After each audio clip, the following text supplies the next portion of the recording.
6, Chris Melyn mewn rhes ar ochr Cwrs Cosby y Drenewydd. A mi ddath yr ergyd i mewn gan Dan Roberts. Ebrill yr ail, a sef wedi ennill gol y mis yn barod os fysa hon di mynd i fewn.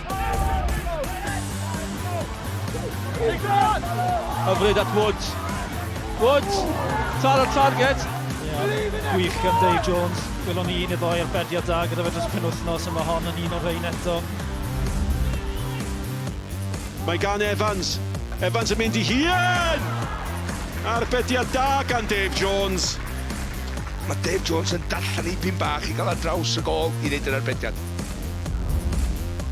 A Roberts yn trio gosod i'r outlash, dwi'n meddwl Ceston Davies yn ergydio.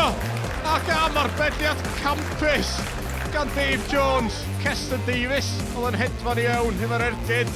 A Dave Jones yn arbed yn rhagorol.